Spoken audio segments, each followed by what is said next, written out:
So let's talk a little bit about feed. I just got back from a round trip to the Kiln, Mississippi to get some GMO-free feeds for our animals. But they didn't have everything I wanted. So they didn't have the GMO-free chick grower. So I just got a good conventional chick grower. And I don't know if there is in existence any GMO-free game bird starter. So I got some just conventional game bird starter. They did have the GMO-free swine feed, the GMO-free layer pellet, and the GMO-free all stock. So this last year we had quite an interesting incident, which was we began getting feed from another source that was a smaller mill, it seems, out of state, and they were bringing that feed into us, trucking it through. They would truck feed all the way to Texas. It was non-GMO project verified, and in this case specifically formulated for our ducks. And after starting to lose ducks, we went through a process of elimination where we were trying to determine what the cause was until we finally got down to this feed that we were, of course, spending a lot of money on to get a feed that was specially formulated for ducks and that was non-GMO project verified. And so we're paying a premium for this feed, and we determined that that was actually the cause of the deaths. And once we eliminated that feed from the equation and started to buy conventional feed from the feed store to feed to our ducks, we stopped losing ducks.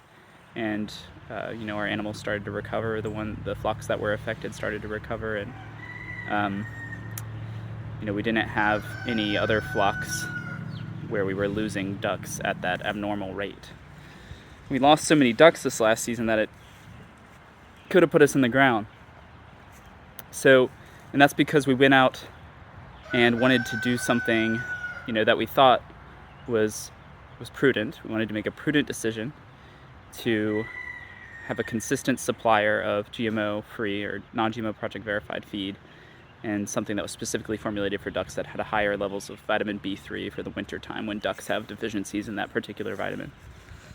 So that's what can happen to you. You can make what is objectively, on paper, a prudent decision, a good decision, good for you, good for the farm, good for the animals, good for the consumer, and it can bite you. It can come back to bite you, and that's exactly what happened. So after that, we just put our animals back on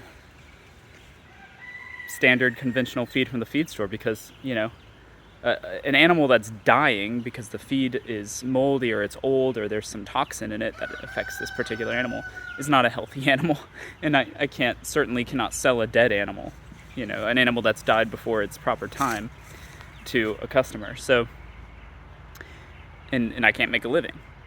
And, our ducks are on pasture, they're happy out there in all other aspects of their lives, but I gotta have living animals in order to make a living. I gotta have well cared for healthy animals, and I can't afford those losses.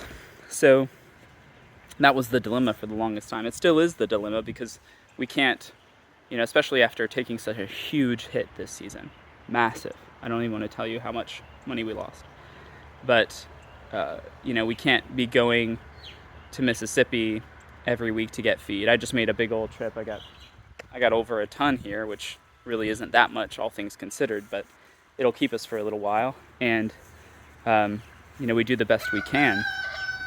And as soon as I can afford to be getting GMO-free feed consistently, I will be. But it's been hand to mouth here for a minute, recovering from this massive hit of losing over 300 ducks to ostensibly what was the the best feed on the market, right? So the consumer, and myself also being a consumer, right, for the longest time, I had these ideas too. It seems to me that there's a prevalent idea that, non-GMO or GMO-free, however you want to put it, non-GMO referring to it's been verified by a third party, GMO-free is just an assertion by the mill, which is fine. And then you've got organic, right? So the assumption, I think, out there is that these things are becoming more mainstream, that organic feed is accessible to farmers pretty much across the board, or that non-GMO feed is accessible to farmers pretty much across the board, and that, you know, there's a robust supply chain there, and there's really not. There's not. It's not mainstream, or if it's mainstream, it's not. The quality's not there. I'll tell you that, because these guys producing the conventional feeds have been in the game longer, and you know, they know they're gonna lose customers if their feed's old, or it's hey buddy. Hi Marius. Or it's contains some ingredient that creates toxicity levels in the animals. So that's one thing, is just the experience in the industry. And then the other thing is that the supply chain is extremely robust. I can get conventional feed. I gotta go miles and miles and miles and miles and miles in my poor old farm truck here to get GMO-free feed. So it's just not there. We're not there yet. And you know, we're still doing the best we can. Small farmers are doing the best we can. We know more than you. We know more than any consumer what's best for our animals. And we want to do that thing, but we don't always have the option to do that thing. So that's the worst position to be in, is to know what's needed and not be able to do it. We know better than anyone how to take care of our animals. We not be able to get that thing that is best for them. You know, we might not be able to get that organic feed, or we get it and it's covered. It's got weevils crawling out the bag, as I've seen in my non-GMO feed from the other company. Weevils crawling out the bag, and then it's all like webby and moldy inside. You know, the quality's not there. So what's better, right? Moldy, weevil-infested, potentially fatal, lethal non-GMO feed, right? But it's non-GMO.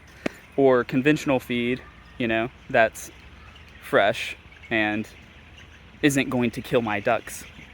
You know, priority number one. And they're out on pasture in the sunlight, you know, et cetera, all the other things that are good for them. So we have to make difficult decisions sometimes. I guess that's what this particular discussion is about. So, you know, when you go to the farmer's market and you want to ask questions like that, that's all fine and good.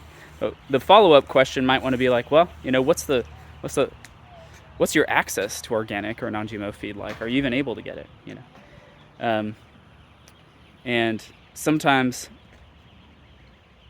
we gotta, if we want organic feed, if we want non-GMO feed, if we want corn-free, soy-free options in our area, well, we have to do what's right by the people in our area by funding small farmers, small local farmers, right, by actually buying their products, so that they can in turn make demands upon their suppliers to begin to actually move that product in their direction.